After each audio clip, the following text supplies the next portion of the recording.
Bienvenidos a un nuevo relato. Hoy quiero que te tomes un momento para respirar profundo, tal vez ponerte cómodo donde estés, preparar tu bebida favorita o simplemente seguir con lo que estás haciendo mientras me escuchas. Yo te voy a acompañar durante los próximos minutos con una historia que no busca asustarte de golpe, sino meterse poco a poco en tu cabeza, como un recuerdo que no es tuyo, pero que empieza a sentirse demasiado cercano. Relájate. Libera un poco el estrés del día y acompáñame a conocer la historia de un hombre de México que jamás volvió a ser el mismo después de encontrar una grabadora enterrada detrás de una casa abandonada. Luis Alberto Serrano tenía 33 años y vivía en un pequeño pueblo de Hidalgo, rodeado de cerros cubiertos de niebla al amanecer. No era una persona especial, no tenía dinero ni una vida emocionante. Trabajaba arreglando computadoras y celulares en un local improvisado dentro de su casa. Era de esas personas que parecen invisibles para el mundo. Salía poco, hablaba lo necesario y pasaba horas escuchando música vieja o podcasts mientras limpiaba piezas electrónicas. Hasta que un día, un cliente le llevó algo raro. No era un celular ni una laptop, era una grabadora de cassette vieja cubierta de tierra seca y con una etiqueta escrita a mano. No la reproduzcas completa. Luis preguntó de dónde la había sacado. El cliente, un hombre delgado con voz temblorosa, le dijo que la había encontrado enterrada detrás de una casa abandonada a las afueras del pueblo. Esa casa era conocida por todos. Decían que ahí vivió una mujer que hablaba sola, que grababa cosas en la madrugada y que, antes de morir, juró que nadie debía escuchar lo que había dejado guardado. Luis se rió. Pensó que era una leyenda más, pero esa noche no pudo dormir. Conectó la grabadora a unas bocinas viejas. El cassette estaba casi nuevo. Presionó play. Primero solo se escuchaba viento, insectos, pasos sobre tierra, y luego una voz femenina. Si alguien encuentra esto, ya es tarde. Luis sintió un escalofrío, pero siguió escuchando. Ellos no viven en la casa, viven debajo, caminan cuando nadie mira, me observan desde el monte. La voz temblaba. Parecía que la mujer estaba grabando mientras lloraba.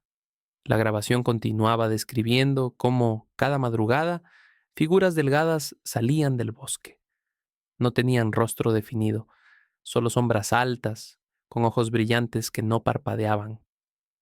No son personas y no son animales. Esperan a que estés solo. Luis apagó la grabadora. El silencio de su casa se volvió insoportable. Esa noche soñó que alguien estaba parado afuera de su ventana. No se movía, solo lo observaba.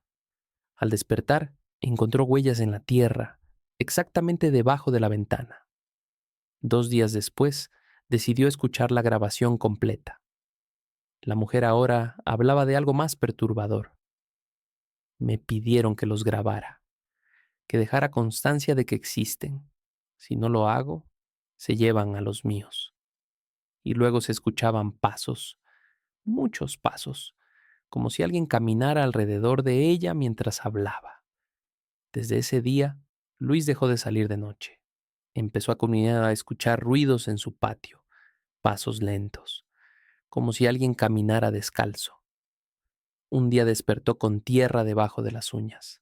No recordaba haber salido. Luis fue a la casa donde encontraron la grabadora.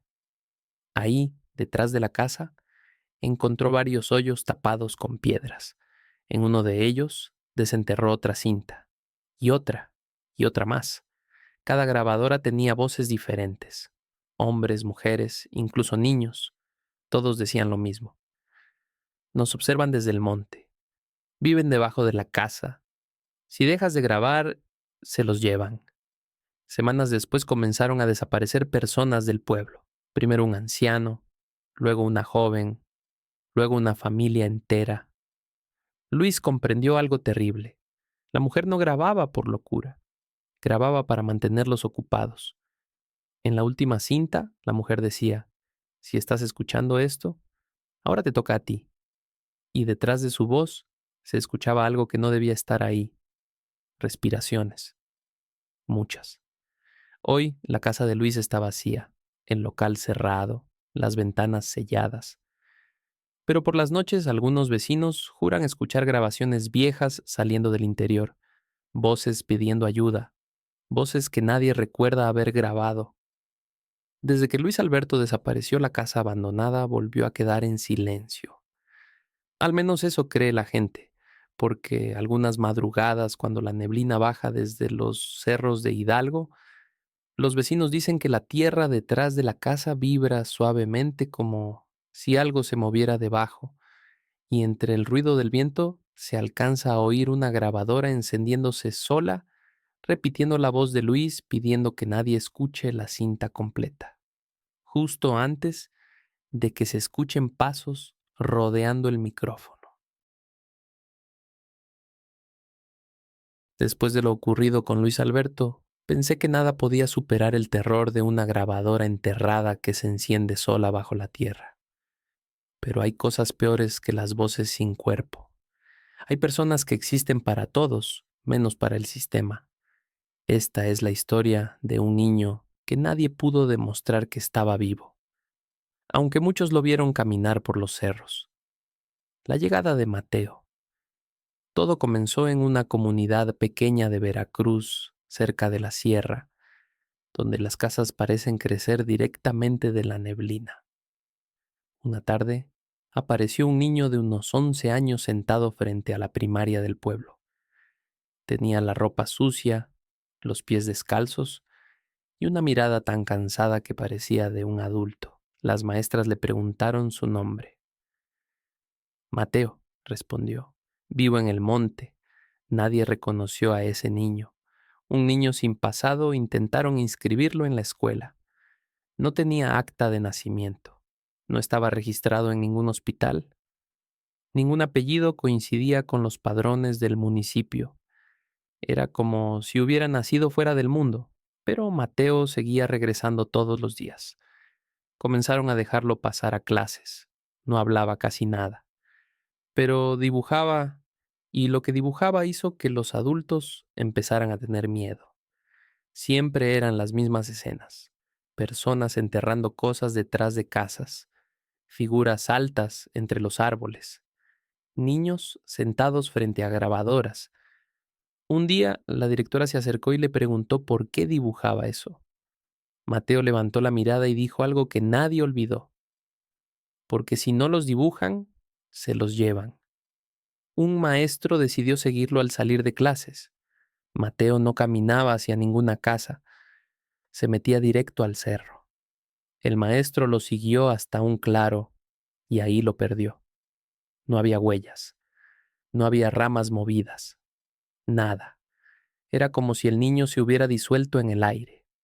Semanas después, un grupo de campesinos encontró algo raro enterrado bajo una roca grande.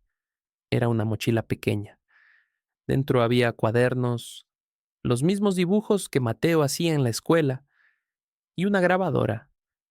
La directora escuchó la cinta esa misma noche. La voz de un niño decía, si estás oyendo esto, es porque ya no me encontraron. Yo no siempre fui niño. A veces solo me acuerdo de cosas que pasaron antes, con otros nombres. Después se escuchaban pasos, muchos pasos, y una respiración profunda, lenta, no humana. Al mes siguiente desaparecieron 2 estudiantes de la primaria. Nadie volvió a ver a Mateo, pero los dibujos comenzaron a aparecer en los salones, en los pizarrones, en los cuadernos de otros niños. Nadie sabía quién los hacía. Desde entonces, cada vez que un niño desaparece en comunidades cercanas al monte, alguien recuerda a Mateo y a esa grabadora que nadie debió escuchar, porque tal vez algunos no nacen para vivir, sino para observar, grabar y dejar constancia de lo que se mueve cuando nadie está mirando. Gracias por quedarte hasta el final de este relato.